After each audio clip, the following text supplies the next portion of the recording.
Though William hadn't been especially studious in his seventh incarnation, he had an advantage over others as he could will himself, via dominate, to recall information from the books he had read. He didn't receive a perfect score, as he saw no reason to, but it was more than enough to qualify him for entrance into the Royal Academy. Following the 4-hour written exam, William and the other prospective students were given an hour for lunch and to enjoy a brief respite before the practical. During that time, William got to know Ahmad a little better. The youth's father, Thrun, was the captain of a massive seafaring vessel called the Urakt. He took pride in the fact that said vessel was currently the largest in operation. It only had a fixed crew of 40, but, according to Ahmad, each possessed the strength to rival hundreds. But as robust as the crew of the Urakt is, they cannot compare to her mighty captain, bellowed Ahmad, followed by a throaty, barrel-chested laugh. Sounds like your father is quite the man, mused William, prompting the smile on Ahmad's face to broaden as he exclaimed, And more! My father is the first in a century to face the great Leviathan Pota Amatoi and live to tell the tale. Why, he has even sailed to the four corners and overcome their mighty winds to peer over and beyond the world's edge. Oh? And what did he find? Asked William, genuinely curious. Endora wasn't the first world he had incarnated into that was purportedly flat, but he had never met anyone who claimed to be related to someone who had seen its edge. Making a slow, sweeping gesture with his left hand, Ahmad's expression and tone embodied awe as he stated, An endless firmament, affixed with innumerable stars and unknown constellations. Imagine the night sky, but extending past a non-existent horizon and even below your feet, calling to all like a siren's song. While others might not have been able to imagine such a scene, William had little trouble as he routinely sat on the edge of the mysterious island between incarnations. There were no stars present, but he knew well the almost irresistible urge to leap into oblivion. Interrupting William's and Ahmad's discussion, a three-tone tune sounded over the campus-wide intercom before a deep, feminine voice stated, All prospective first years are to report to the Nebula Nexus Arena. You have 20 minutes. I repeat, all prospective. Guess we ought to head over, said William, rising from the table he was seated at in the Academy's massive 5-floor cafeteria. The quality of the food and services provided increased exponentially as you moved to the upper floors, but even as the son of a duke, William was restricted to eating at ground level as it was sequestered by grade, not social class. How exciting! Exclaimed Ahmad, punching his oversized fists together, producing a sound similar to two stones colliding. Descendants of giants had a natural affinity for storing earth elemental energy in their bodies, so Ahmad's flesh and muscle fibers were on par with those of a tree, and his bones were nearly as durable as heat-treated steel, and that was without further reinforcement from aura. Save your energy, said William. The theme changes each year, but the end result is always the same. Among the thousands of applicants trying to enter the Royal Academy, only 100 will make the cut, and that includes legacy applicants and scholarship students. If I fail, it simply means I was weak or unprepared, contended Ahmad, grinning without care. Those born on the sea understand that nature and fate are fair mistresses. They will test you ceaselessly, but so long as you face them prepared, they will provide. That's an interesting way of viewing things, remarked William, approving of Ahmad's philosophy. It wasn't without flaws, as it suggested that those who were too weak deserved to perish, but it was a better mentality than the entitlement exhibited by those who thought they were superior simply because they happened to slip out of a particular vagina. As the name implied, the Nebula Nexus Arena was a spacious stadium on par with the venues that hosted the Olympics in William's first incarnation. The viewing stands were divided into two distinct levels, each capable of seating 50,000 people. There were also luxury skyboxes for high-ranking nobles, but the most prominent feature of the arena was its elliptical field, spanning 200 meters across and 180 wide. Emerald green grass covered much of it, but the focal point was the square-shaped white stone platform at the center and the 50-meter-wide sphere floating above it, resembling a sapphire blue star. Magic truly is amazing, thought William, admiring the scene with a faint smile. He could have done without the numerous electronic displays and advertisements adorning the stadium's structure. However, as the Royal Academy was where many well-to-do businesses sourced talent, it wasn't surprising they had advertisements to condition students into considering careers with them. Oh! Spotting a banner depicting Delphina, fully clothed in a white dress but in a rather suggestive pose, William stopped and raised his right brow. Every world and society had its own unique customs and norms, but it was still a little jarring seeing an advertisement sexualizing a girl who had only a few months prior turned 13. Wow, what a truly remarkable beauty, remarked Ahmed, staring wide-eyed at the advertisement depicting Delphina lying on her back atop silk sheets, resembling the front-facing image of a dakimakura. Surprised by Ahmad's remark, William looked up at him and remarked, "If I recall correctly, your people correlate beauty with muscle. I'm surprised you find such a dainty form appealing.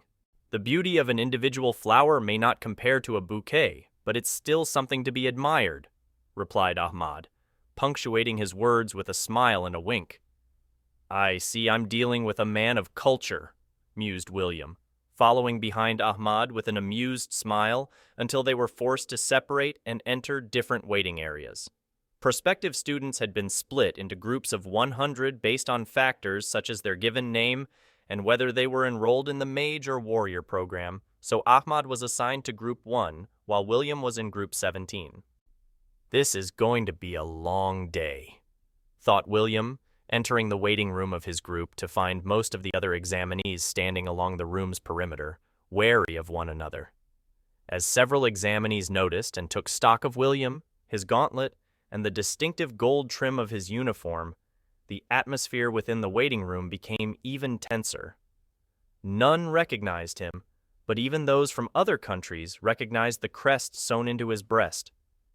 They had also heard the rumors of the Gamma Star of the Orthir constellation running wild and fighting a princess of the Australis kingdom, so those nearest the door immediately moved further away, giving William a wide berth.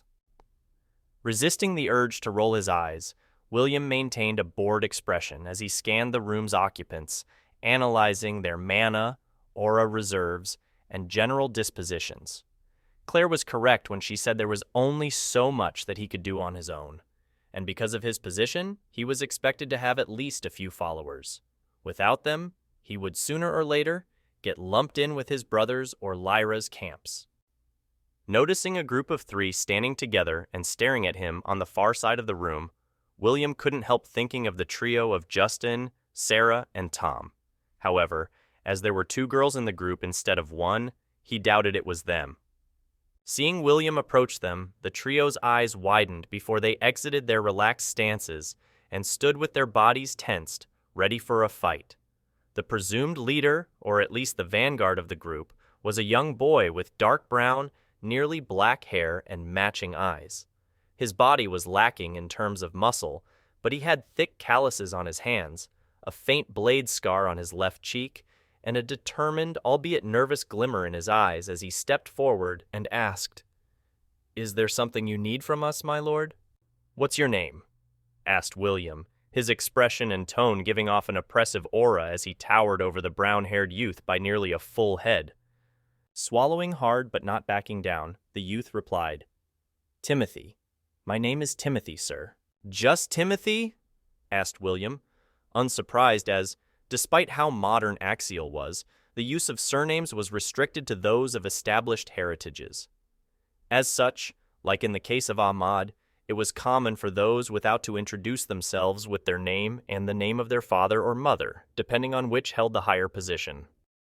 Furrowing his brows, Timothy confirmed William's suspicions by revealing, "We're orphans, sir."